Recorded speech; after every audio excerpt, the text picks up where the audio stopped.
There are two types of speakers. Number one, they come on the stage, they smile, they deliver their talk and go. And the audiences are like, I'm not really sure what that speaker wanted to convey. And that's because their ideas are pretty vague. And hence, nobody cared and nobody understood. Second type of speaker. They come on the stage, they smile, they deliver their talk and go. But the audiences are like, wow, what a speech! They change audiences' opinion and behavior. Their ideas are understood and remembered forever. Maybe you're sharing your ideas with peers or managers in the meeting, pitching your idea to investors, teaching students, or selling product to customers. If you want your ideas to stick with your audience, then 3 amazing secrets mentioned in this book, Made to Stick, by Chip Heath and Dan Heath, will help you become second type of speaker. And you will be on your way to successful communicator and a speaker. So let's get started. Number 1, concrete. Do me a favor. Grab a pencil and a piece of paper and time yourself. You will do 2 brief 15 seconds exercise. Step 1.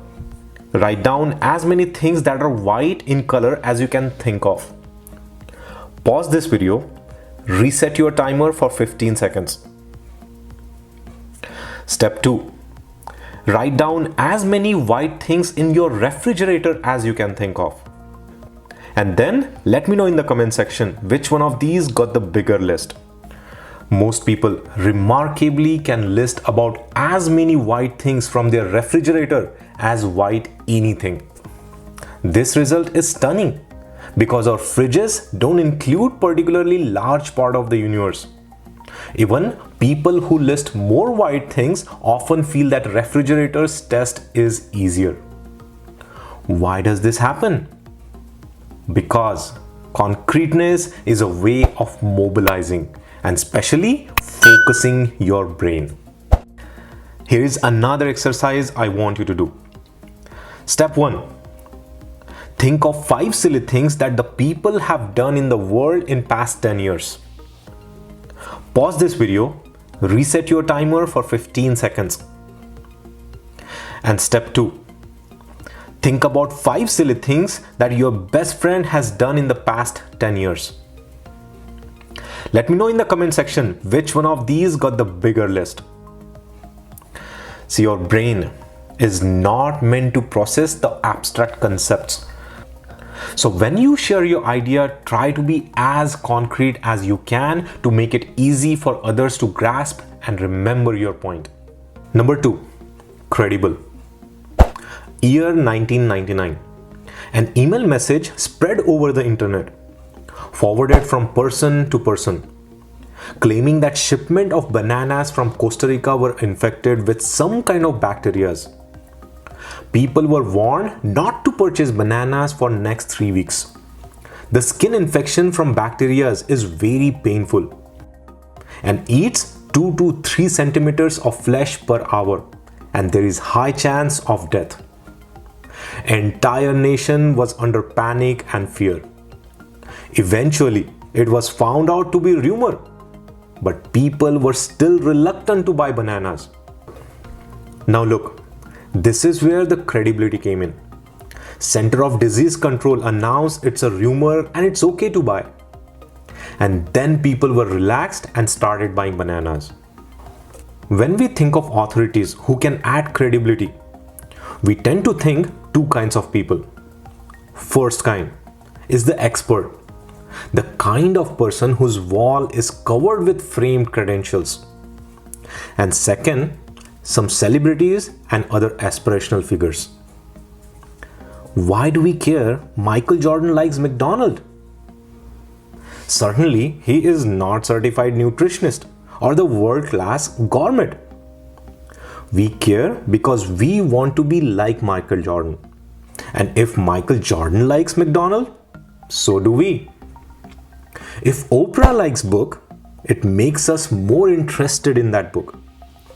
We trust the recommendation of people whom we want to be like. But the caveat to that is getting credibility from celebrities, experts isn't possible for all of us. So whom can we call on? Can we find external sources of credibility that don't involve celebrities or experts? The answer, surprisingly, is yes. We can tap the credibility of anti-authorities. For example, if you want to talk to drug addicts, the most credible person here would be the one who was a drug addict before and has recovered from it now, instead of any celebrity or any expert. Think of this also. There is a commercial ad which says, "The shampoo makes your hairs bouncier and healthy." And your friend says, the same shampoo made her hairs wonky and unhealthy. Whom will you trust? Let me know in the comment section. The takeaway is that it can be the honesty and trustworthiness of our sources that adds the credibility, not their status. And number 3, emotional. In year 2004, some researchers at Carnegie Mellon University wanted to see how people respond to an opportunity to make a charitable contribution to a bigger cause versus a charitable contribution to a single person. They tested with 2 versions of request letter. The first version featured statistics about the magnitude of the problems facing children in Africa, such as food shortages in Malawi are affecting more than 3 million children. More than 11 million people in Ethiopia need immediate food assistance. Now here is the other version of the letter. They gave information about a single young girl. Any money that you donate will go to Rokia, a 7-year-old girl from Mali, Africa. Rokia is extremely poor and facing hunger or even starvation. Her life will be changed for the better as a result of your financial gift. The researchers gave participants one of the 2 different letters, then left them alone. On an average, the people who read the first letter contributed $1.14. The people who read about Rokia contributed $2.38. It's more than double. So what was going on here? The researchers theorized that thinking about statistics shift people into more analytical frame of mind. When people think analytically, they are less likely to think emotionally. When it comes to our heart, when it comes to emotions, one individual wins over the masses. And that's why Rokia got more donations than the first letter. For people to take action, they have to care. Everyone believes that there is tremendous human suffering in Africa. There is no doubt about the facts. But belief does not make necessarily people care enough to act. Take this example. Everyone believes that eating lots of fatty food leads to health problems. There is no doubts about the fact. But the belief does not make people care enough to act. But making people care isn't something only charities need to do. Managers have to make people care enough to work long and hard on the complex task. Teachers have to make students care about the literature. So the real question is, how do we make people care about our messages? The good news is that to make people care about our ideas, we don't have to produce emotions from the absence of emotion.